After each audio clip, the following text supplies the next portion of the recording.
வணக்கம். இந்த பதிவில் டின் அப்படின்னா என்ன அப்படின்றத பார்க்கலாம். Director identification number. ஒரு தனி நபர் இந்தியனாக இருக்கலாம், இல்லை வெளிநாட்டவராக இருக்கலாம். இந்தியாவில் ஆரம்பிக்கப்பட்ட ஒரு நிறுவனத்தில் அவர் இயக்குனராக இருக்கணும் அப்படின்னு விரும்பினாரு அப்படின்னா, டைரக்டராக இருக்கணும்னு விரும்பினாரு அப்படின்னா, அவருக்கு டின் நம்பர்ன்றது கட்டாயமாக எடுத்தாகணும். இது செக்ஷன் 153 ஆஃப் தி கம்பெனிஸ் ஆக்ட்ல கட்டாயமாக சொல்லப்பட்டிருக்கு. இந்த டின் நம்பர் ஆனது யார் கொடுப்பாங்க அப்படின்னு பார்த்தீங்க அப்படின்னா, மத்திய அரசாங்கத்தால் கொடுக்கப்படுகிறது. மினிஸ்ட்ரி ஆஃப் கார்ப்பரேட் அஃபேர்ஸ் கொடுப்பாங்க. இந்த டின் நம்பர் ஆனது அந்த தனிநபரோட பேன் நம்பரோட லிங்க் ஆகிருக்கும். இந்த டின் நம்பரை போடும்பொழுதே அவருடைய பெயர், அவருடைய அப்பா பெயர், அவருடைய முகவரி, அவருடைய மொபைல் நம்பர், இமெயில் ஐடி, இதற்கு முன்னாடி எத்தனை கம்பெனியில் அவர் இயக்குனராக இருந்திருக்காரு, இப்போ எத்தனை கம்பெனியில் இயக்குனராக இருக்காருன்ற மொத்த டீட்டெயில்ஸுமே அதில் காட்டும். இந்த டின் நம்பரை நான் எப்போ பயன்படுத்துறது அப்படின்னு பார்த்தீங்க அப்படின்னா, எப்போ ஒரு இயக்குனர் அவருடைய ஒஃபிஷியல் கெப்பாசிட்டியில் எங்கே கையெழுத்து போட்டாலும் அவருடைய கையெழுத்துக்கு பக்கத்தில் அவருடைய டின் நம்பரை அவர் குறிப்பிடணும். அதே போல் ஆன்லைன் ஃபைலிங் பண்ணும்பொழுது ஐடிஆர் ஃபைலிங்காக இருக்கலாம், இல்லை ஆர்ஓசி ரிட்டர்ன்ஸாக இருக்கலாம், ஒரு டைரக்டரை குறிப்பிடணும் அப்படின்னா அவங்களுடைய டின் நம்பர் வச்சு தான் குறிப்பிடுவாங்க.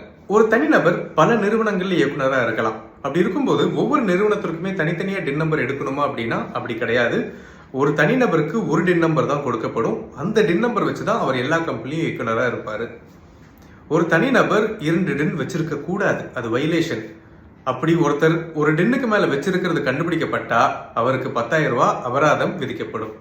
இந்த டின் நம்பரை நான் எப்படி அப்ளை பண்றது அப்படின்னு பாத்தீங்க அப்படின்னா, ஒரு தனிநபர் ஒரு கம்பெனில இயக்குனரா சேர போறாரு அப்படின்னா அந்த கம்பெனியின் வாயிலாக சென்ட்ரல் கவர்மெண்ட்டுக்கு ஒரு அப்ளிகேஷனை போடணும்.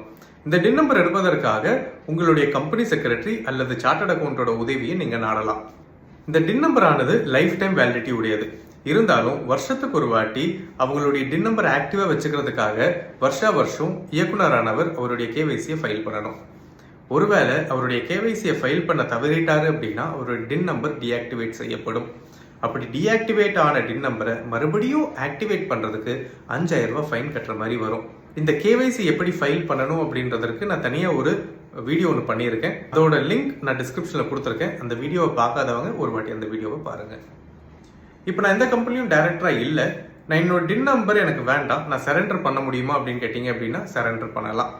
நீங்கள் எந்த நிறுவனங்களையுமே டைரக்டராக இல்லைன்ற பட்சத்தில் ஒரு அஃபிடவிட் மூலியமாக ஃபார்ம் DIR 5 கம்பெனி பதிவாளர்கிட்ட தாக்கல் செஞ்சு அதன் மூலியமாக உங்களுடைய டின் நம்பரை நீங்கள் சரண்டர் பண்ணலாம்.